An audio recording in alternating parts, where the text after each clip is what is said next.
The Connecticut Sun are being stolen, not relocating, not rebranded, stolen. You're on the Hoops Gap. Let's get it. Let's get it. Let's get it. Let's get it. Yeah. UConn, baby. Home of the champions. Let's go. Welcome into the Hoops Gap pod. The story that I've been tracking and talking to some folks, really what it comes down to is exactly what I said in the cold open. The Connecticut Sun are being stolen. Not because their fans don't show up, not because their players aren't elite, not because they aren't making investments. You can argue about different areas that need to be redistributed in terms of like practice facility and everything that goes with that. That can be argued on a different day. But the reality is a group of billionaire investors with Boston ties to the Celtics, minority ownership to the Celtics, have made a big offer, so flashy, so calculated that it may be too good to turn down.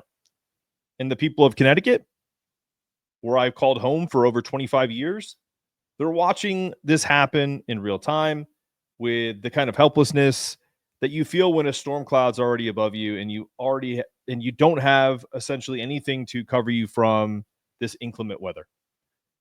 And this is about the secret plan to steal the Sun from Connecticut.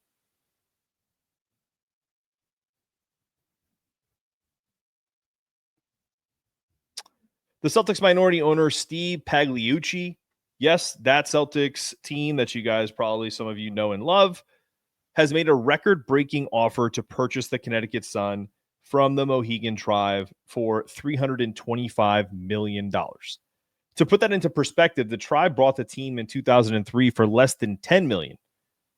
That's generational wealth transfer right there from an incredible ROI. And that's, just absolutely mind-boggling what the growth of the WNBA and the valuation of what this is will be. Pagliuca's groups is also pledging another $100 million to build a state-of-the-art training facility in Boston. So let's not sugarcoat it. This isn't just a sale. I believe it's a setup. The Sun aren't being sold to be enhanced in Connecticut. They're being prepped to move to Boston, maybe to TD Garden, to share a spotlight with the Celtics, albeit maybe a smaller one, and to become the first WNBA team in a city that already prints championships in other sports.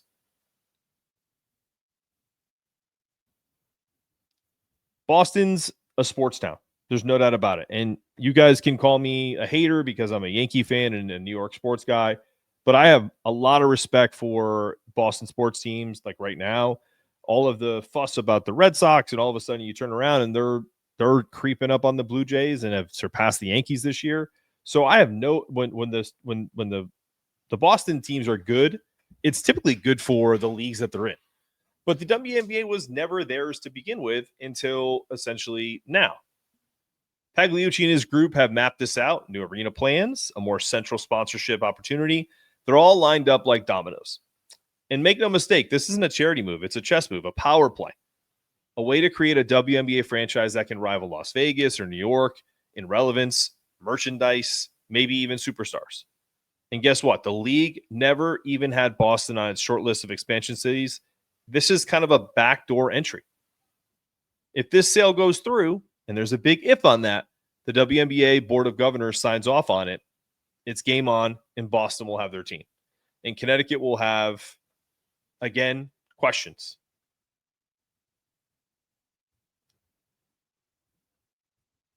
Enter Marc Lasry, billionaire, former Milwaukee Bucks owner.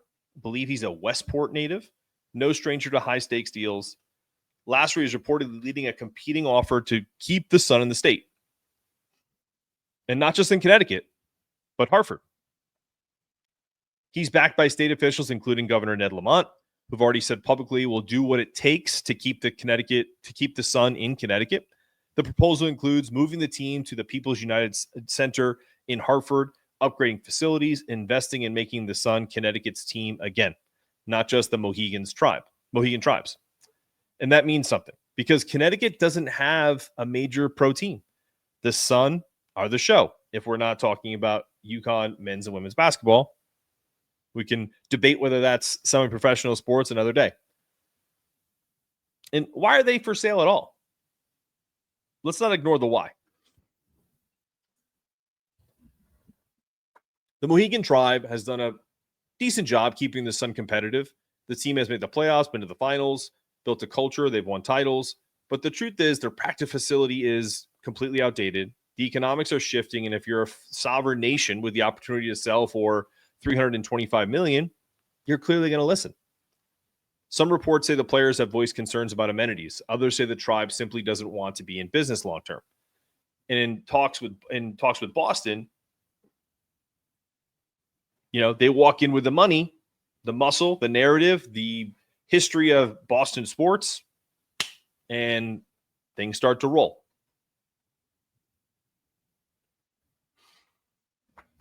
What's the WNBA's role in all of this?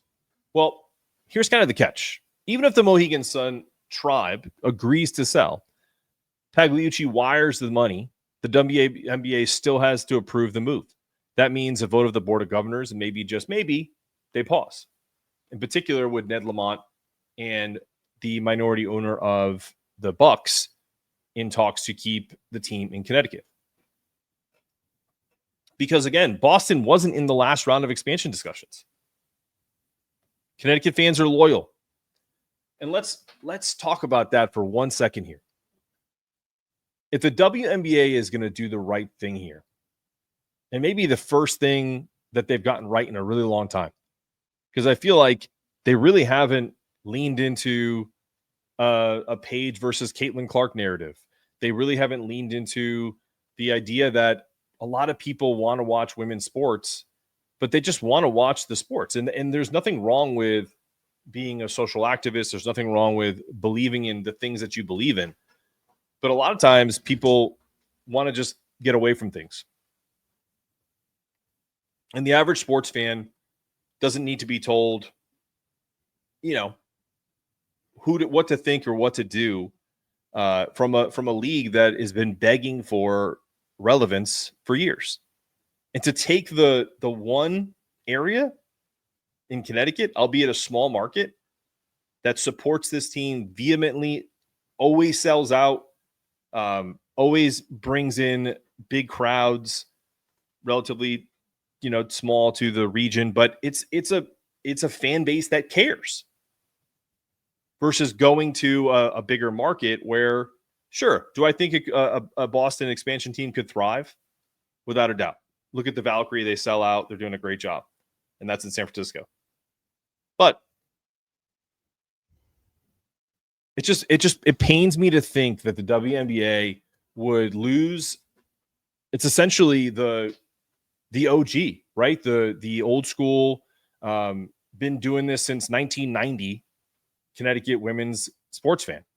It's not that far away, Boston, but it makes a difference when you don't see that Connecticut anymore on the chest of the women that are playing. So, what's at stake here? Right now, the Mohegan Tribe is deciding between two futures. A massive payday and a handoff to a Boston team to rename, to rebrand, to do with whatever. A local investment to keep the team rooted in Hartford, which is, I'm biased, but the idea of having them in Hartford, having that, a revitalization of downtown, because let's face it, guys, I was there multiple times this year at basketball games, and I was shocked at how dead the downtown area. And this is from a guy who doesn't drink anymore, doesn't go out and seek, party life, because I'm an old man and I'm, trying to live a better existence. But if you're a young WNBA or professional athlete and you want to have some social life, Hartford needs this. And I just think there's, outside of the support for the community, I think Hartford as a city and Connecticut as a state as a whole can really invest in this franchise. I mean, it's the blue collar backbone of this entire league. The fans, the history. If they move, you don't just lose a team, you lose access to a community that has supported women's sports for 4 decades. It's the only city that can say that. I don't care how big your market is and how much you like it now. You weren't with us when we were rooting for these teams 20, 30 years ago. I know the WNBA is only 25 years old, but you know what I mean. If you lose Connecticut's only pro franchise, I think it would say a lot about what the WNBA is trying to care about versus taking care of what they should be caring about, which is the fans that have stuck with them when nobody cared about watching their games, when they weren't on national television, when there weren't the stars like Caitlin Clark and Paige Beckers and Angel Reese's of the world that kind of captivated the casual fan. The hardcore basketball fans are in Connecticut. You want to know how I know? Because I started a channel 4 months ago, and I know that there's other channels, other podcasts on this network. Go and like and subscribe them all. But the majority of you are UConn fans or Connecticut basketball fans.